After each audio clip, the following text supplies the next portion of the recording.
Bonsoir et bienvenue dans le magazine de l'insolite et des mondes invisibles, c'est le numéro 4. Bonsoir Jérôme. Salut Antoine. Et oui, déjà le numéro 4, ça y est, ça fait un mois qu'on fait cette petite chronique. Voilà, bah écoute, petite dédicace pour Nathan qui trouvait que les épisodes n'étaient pas assez longs et qu'elle aurait aimé 2 heures d'épisode, eh bien 4 fois 30 minutes, voilà, Nathan, t'as tes 2 heures. Exactement. Allez, on attaque sans tarder, parce que ce soir on va encore avoir pas mal de sujets à voir, et on va commencer avec un de tes sujets, Jérôme.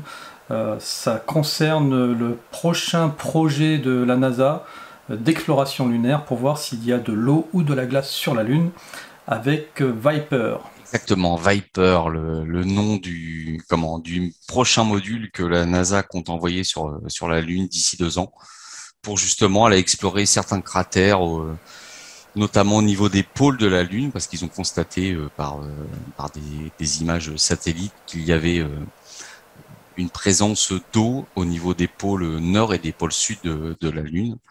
Donc, il compte envoyer ce fameux petit module équipé de tout un tas d'instruments, voilà, un petit peu comme les modules martiens qu'on a envoyés sur cette planète pour essayer de découvrir voilà, s'il y avait eu de la vie il y a très longtemps sur Mars. Et là, il compte envoyer ce module sur la Lune. Bon, alors il faut savoir que le fait qu'il y ait de l'eau sur la Lune, c'est pas nouveau, hein. D'ailleurs, je fais référence, moi, vous voyez derrière moi, comment petite image de Tintin avec Capitaine Haddock et Milou qui explorent la Lune.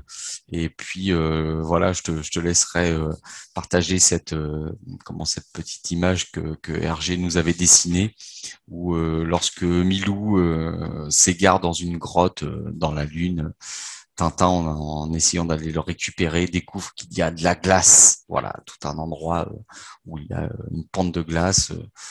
Voilà, donc, et je vous aussi rappelle comment moi je l'avais vu en conférence à Paris il y a quelques années de ça, José Frendelvel, qui avait écrit ce livre que je vous conseille de lire, L'or des étoiles, et dans lequel il explique un petit peu ces différentes recherches, corroborées aussi par d'autres chercheurs qui, voilà, ils expliquent en fait il y a bien une présence d'eau sur la Lune. Donc, donc pas de l'eau liquide comme on pourrait trouver sur Terre, mais de l'eau à l'état gazeux ou à l'état de glace. Parce que il faut savoir que la Lune, euh, lorsque, du fait qu'elle n'ait pas d'atmosphère, lorsqu'elle est exposée plein soleil, on monte à des températures très élevées. Donc s'il y a de l'eau sur la présence de la Lune, enfin sur la surface de la Lune, du fait de cette température très élevée, en fait, l'eau va tout de suite s'évaporer. Et José Frendelvel l'avait fait voir des photos dans son livre. On voit des endroits, au niveau de bords de cratères, etc., où lorsqu'on distingue des nappes de brume, de nuages, en fait. Et donc, une fois que la Lune n'est plus exposée au Soleil, donc là, on atteint des températures extrêmement négatives. Donc, tout de suite, cette brume se recristallise et devient tout de suite de la glace. Donc voilà, on le sait, sur la Lune, il y a bien de l'eau. Finalement, il y aurait tout ce qu'il faut pour pouvoir, alors peut-être pas terraformer la Lune, mais y implanter une colonie. Finalement, est-ce que tu te rappelles de cette série des années 80 qui s'appelait Cosmos 90, hein? 99, 99, pardon, oui, il me manque un 9. oui, oui, oui, où ils utilisaient justement la Lune comme vaisseau, en fait, C'est ça, pour oui. voyager dans l'espace, et de la Lune, ils partaient pour explorer d'autres planètes, Mm -mm. etc. Oui, oui. Ah, Donc évidemment, s'il y avait de la Lune, même sous l'état de glace, bah évidemment, ça pourrait permettre beaucoup de choses si on voulait utiliser la Lune comme, je dirais, rampe de lancement pour aller plus loin dans l'espace, quoi. Allez, et puis bien, justement, de la Terre à la Lune, il y aurait juste besoin d'avoir un vaisseau ou une soucoupe pour pouvoir redescendre sur Terre. Eh bien, figure-toi que cette soucoupe, elle a été aperçue par des prisonniers anglais. Ça se passe le 21 juin et ça a été rapporté par Paris Match le 20 septembre. Ces prisonniers ils ont une espèce de journal qui s'appelle Inside Time, où ils écrivent leurs propres expériences dans ce journal. Et donc là, c'est un prisonnier qui lit, alors qui a préféré rester anonyme. Je vais vous lire carrément ce qu'il a écrit, parce que pour pas dénaturer ses propos. Alors, il était en promenade, ils n'ont rien à faire à part tourner en rond et puis jouer un peu à la balle dans leur prison, normal. Et donc, il était en train de béer au Corneille et il a aperçu un faucon tournoyer dans le ciel. Et là, il dit que soudain, une lumière très brillante qu'il a d'abord prise pour le soleil est apparue alors que les nuages s'écartaient. Cet objet a commencé à se rapprocher de plus en plus jusqu'à ce qu'il plane juste au-dessus de leur zone de promenade à environ une trentaine de mètres. Donc vraiment très très très proche. Et ils étaient à ce moment-là, y compris les gardiens, donc il n'y a pas que lui qui l'a vu, il y a d'autres prisonniers, ils étaient tous debout, la tête inclinée en arrière, comme ça, à regarder cette chose étrange. Ensuite, l'objet a commencé à rétrécir et à s'effondrer sur lui-même, jusqu'à ce qu'il se dissolve comme une brume. Donc ils ont vu clairement cet objet, et ça a d'ailleurs déclenché aucune alerte, alarme ou quoi que ce soit, parce qu'on sait qu'il peut y avoir des évasions par le ciel, etc. Là non, ils étaient tous en état de stupéfaction, on va dire, et l'objet s'est effondré. Alors, hallucination collective, peut-être, peut-être pas, mais peut-être pas en fait, parce que il a commencé à pleuvoir une fois que l'objet s'est dissous dans le ciel, et dès le lendemain, tous ceux qui étaient dans la promenade, matons comme prisonniers, se sont retrouvés à avoir des éruptions cutanées rouges, là où ils avaient pris cette fameuse pluie, qu'on pourrait dire pluie acide. Donc c'est quand même assez étrange et assez peu courant pour être révélé dans notre émission. Donc qu'est-ce qu'ils ont vu? Moi, ça me fait penser à deux choses par rapport à ce que tu viens d'expliquer. Ça m'a fait penser à Fatima, le fait que la personne qui a vu le phénomène ait eu l'impression au départ que c'était le soleil, comme il le dit, les nuages se sont écartés, il a vu cette boule lumineuse. Donc ça me fait penser à Fatima. Et puis on retrouve aussi par rapport à ces éruptions cutanées, ce que beaucoup de témoins qui ont assisté à des phénomènes dits ovnis ont ressenti les heures ou les jours qui suivaient, quoi. Complètement. Alors donc ça se passe exactement dans le centre pénitentiaire de Verne, de The Verne, dans le Dorset. Et voilà, alors comment est-ce que ça peut apparaître soudainement, avoir une forme pas très finalement définie et disparaître comme sembler se dissoudre? Bon, on peut peut-être imaginer que cet appareil, si c'est un appareil, est passé sur un autre plan, ou alors a utilisé une technologie qui a permis qu'il puisse se rendre invisible. Mais s'ils n'ont pas tous été victimes d'hallucinations collectives, je pense que la piste du plan parallèle, le fait qu'il ait sauté, qu'il ait changé de phase, est peut-être la plus sérieuse. Moi, c'est une hypothèse que je prends au sérieux par rapport au phénomène OVNI. Parce qu'il y a des fois, lorsqu'on entend des témoignages, on a l'impression que l'OVNI vient de nulle part et repart. Voilà, on a un claquement de doigts, quoi.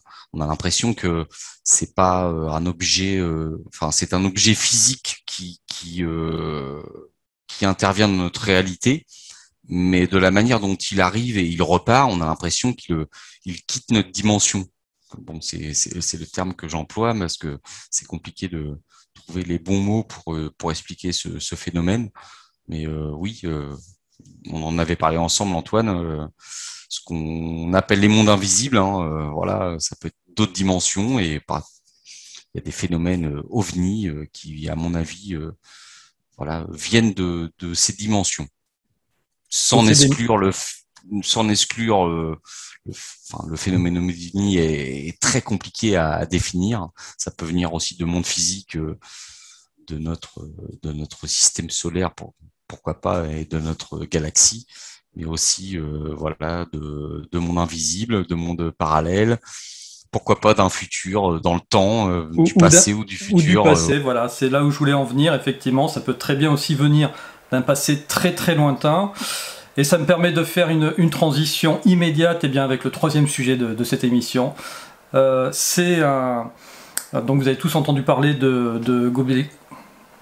Elle est dure à dire celle-là, hein. Donc Allez, vous avez je l'ai tous dit entendu pour parler... toi. Je l'ai dit pour toi, Antoine. Non, ça va aller, je vais le faire. Ça va Donc aller? vous avez tous Allez, entendu parler de Gobekli Tepe. Gobekli Tepe, Gobekli bien. Tepe, voilà. Bien maintenant, vous allez peut-être entendre parler de Karahan Tepe, qui Eh serait oui. plus ancien que Gobekli Tepe.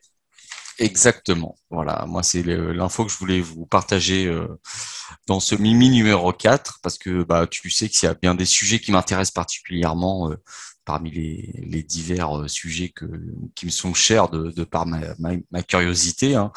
Bah, c'est bien celui de l'archéologie alternative, on va dire, l'archéologie 2.0. Et bah, l'info que je vais vous partager ce soir fait écho à un site archéologique qui a fait couler beaucoup d'encre, comme tu le disais Antoine, c'est Göbekli Tepe.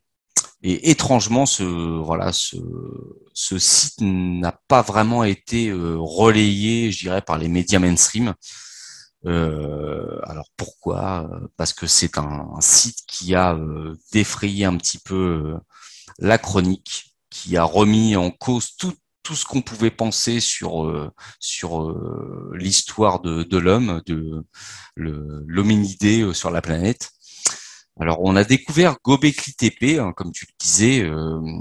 Bon, je pense que les personnes qui nous suivent ce soir ont entendu parler de ce site.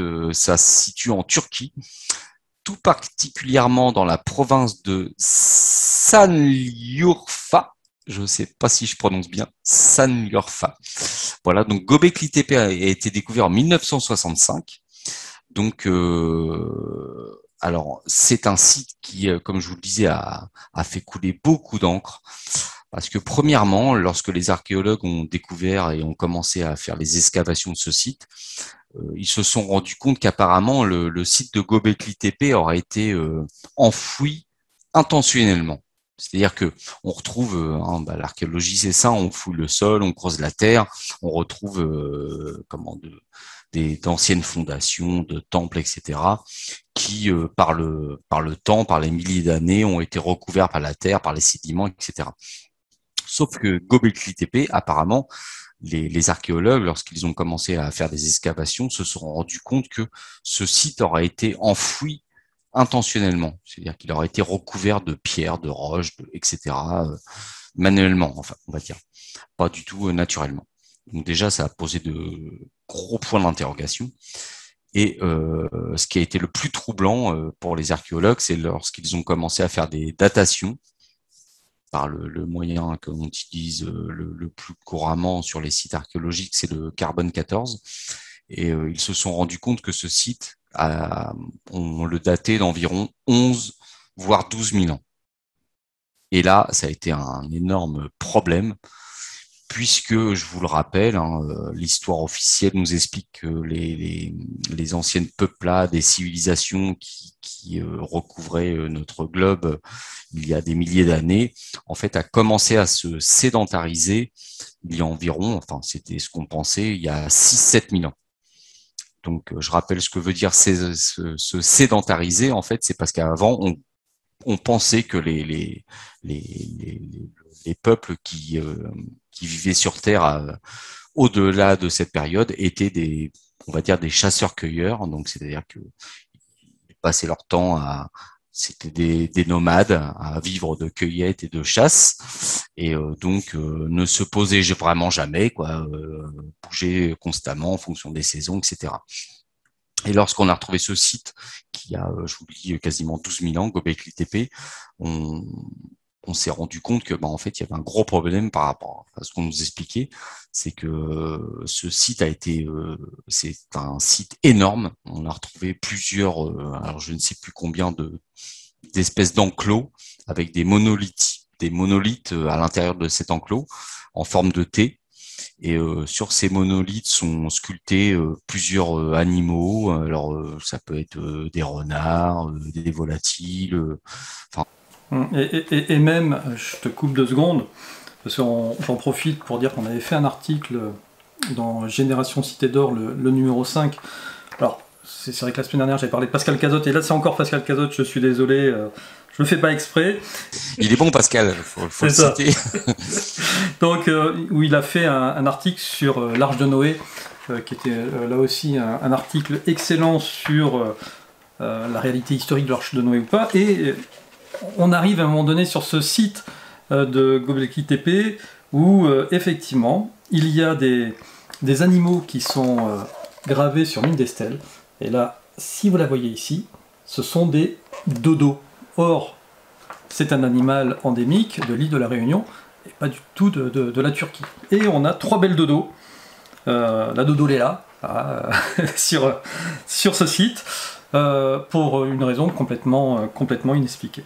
Voilà. De toute manière, c'est pas un cas isolé. On retrouve sur d'autres sites des animaux qui auraient été sculptés, gravés dans des monuments. Et bon, on se rend compte que sur ces continents, il n'y avait pas ces animaux-là à cette époque-là.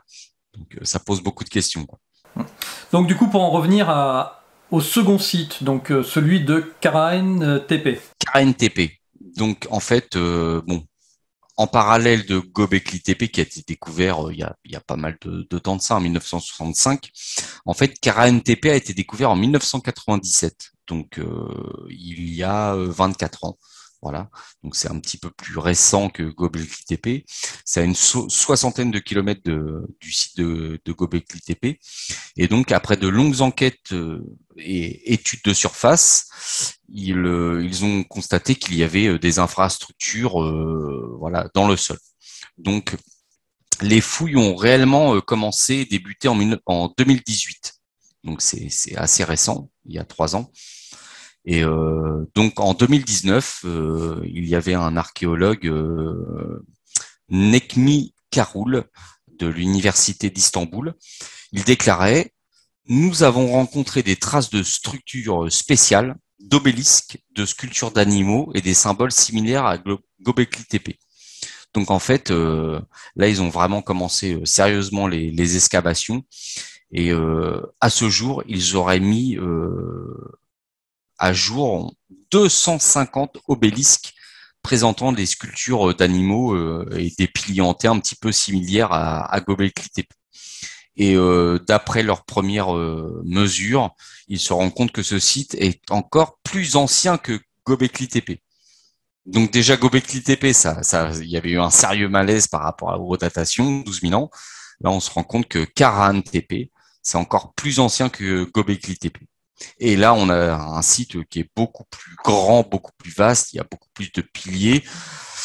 Donc la sédentarisation, elle est encore, voilà, on la bouge encore sur le curseur du temps et on la décale encore dans le négatif. Donc voilà, on remet complètement. C'est ça, dans un passé où on est censé être tout juste des chasseurs-cueilleurs. Bah oui, c'est ça, c'est exactement. Sans technologie, sans culte. C'est pour Voilà. ça que ça a complètement chamboulé un petit peu l'histoire officielle, c'est que bah pour fabriquer des monuments comme cela, bon, qui sont attribués à des rituels religieux, bon, bah, pour inventer et fabriquer des autels pour pour une religion, il faut déjà se sédentariser, c'est-à-dire que se poser, cultiver voilà pour se nourrir, élever des animaux pour se nourrir aussi, et arrêter de naviguer, d'être nomade et de bouger d'une région à une autre. Il faut se poser parce qu'un site comme ça, on l'a pas fait en 3 week-ends, quoi. C'est énorme, c'est un truc qui a mis plusieurs dizaines d'années, donc ça veut dire que les gens qui ont fabriqué ce site entre guillemets religieux s'étaient posés, s'est sédentarisé depuis pendant des dizaines, peut-être même des centaines d'années, voilà, pour ériger et prendre le temps de cogiter, de s'asseoir autour du feu et d'avoir des pensées philosophiques et de dire, bon, peut-être qu'il y a un Dieu qui est au-dessus de nous et on va ériger des monuments. Et puis là, c'est pas n'importe quel monument parce que c'est des monolithes qui pèsent plusieurs tonnes. Voilà. Bon, en tout cas, ce qui est intéressant, c'est de voir que on commence à en parler en ce moment sur certains sites spécialisés. Donc voilà, on n'a plus qu'à espérer que les recherches aillent bon train.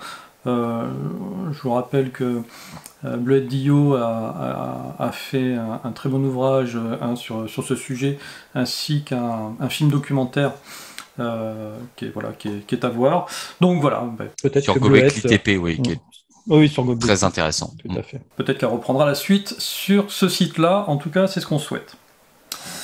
Voilà, mais en tout cas, c'est un sujet qui mériterait une émission de 2 heures, voire 5 émissions de 2 heures.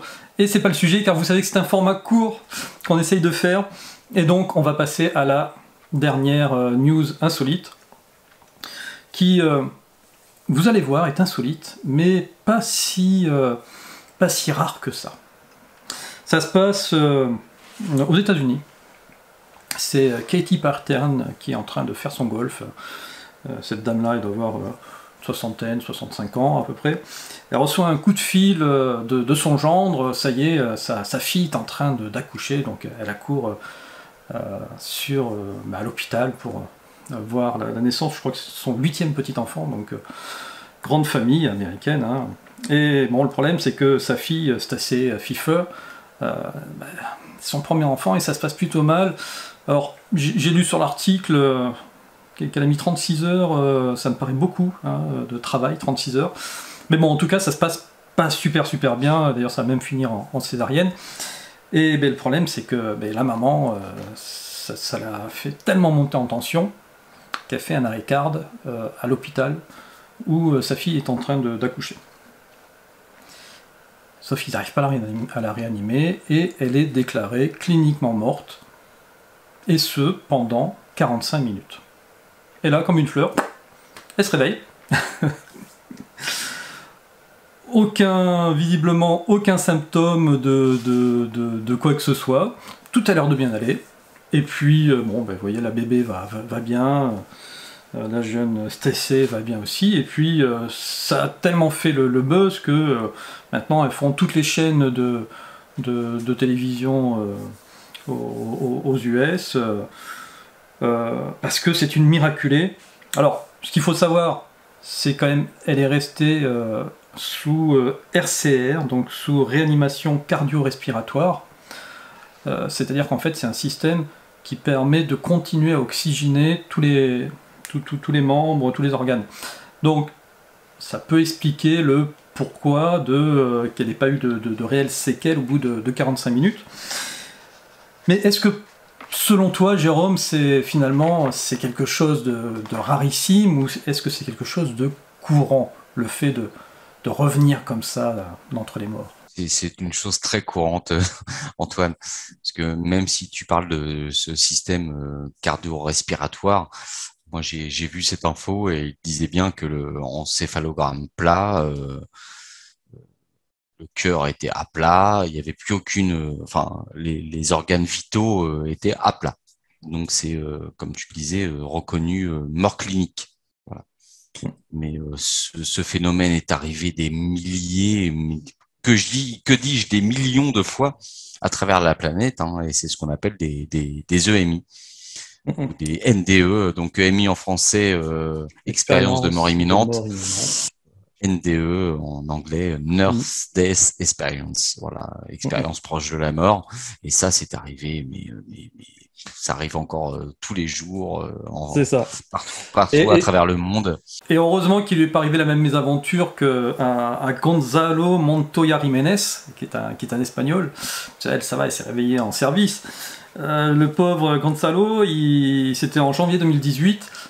Bon, c'est un mauvais garçon, il a traîné un peu en prison, etc. Et puis visiblement, ça se passait pas bien en prison. Donc il a fait une tentative de suicide aux médicaments.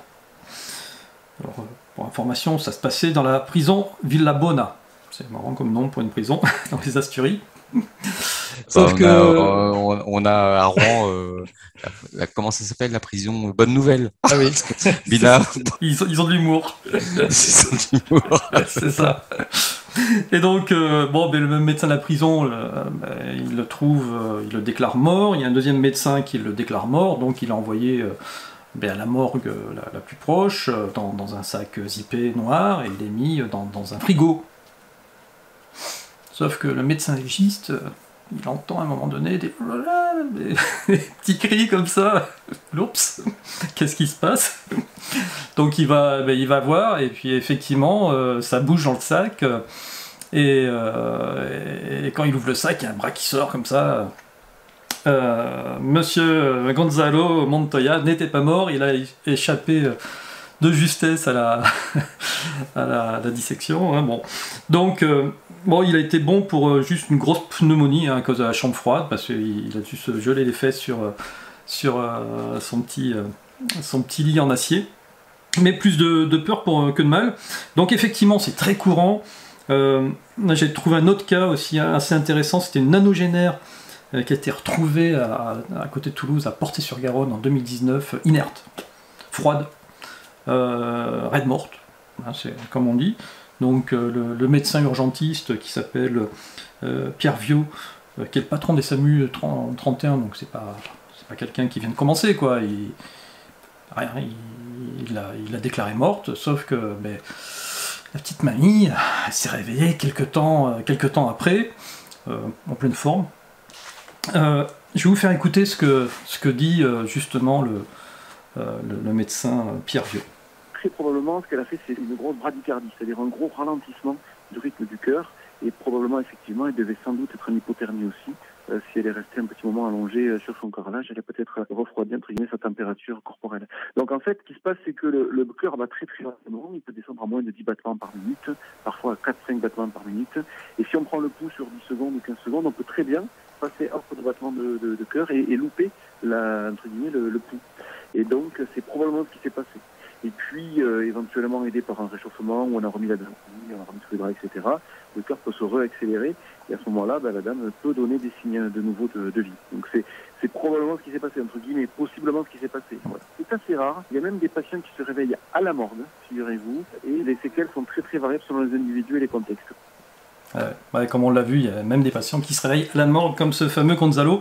Donc, tu vois, c'est ça, c'est 3 battements par minute. Il suffit que le médecin, il reste 15 secondes, et puis au moment où il enlève son...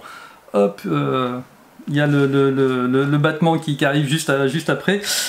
C'est d'ailleurs pour ça qu'il y avait des croque-morts avant. Et oui, et moi je vais vous faire peur. Hein. J'ai vu le témoignage d'un fossoyeur, et c'est arrivé de nombreuses fois. Hein. Ça, c'est des fossoyeurs qui parlaient entre eux et ils osaient pas le dire, hein, mais un fossoyeur, c'est une personne qui entretient les cimetières, et donc à un moment donné, pour faire de la place dans des cimetières comme on en retrouve dans les grandes villes, il y a des caveaux, des cercueils qui ont été mis là il y a des dizaines d'années.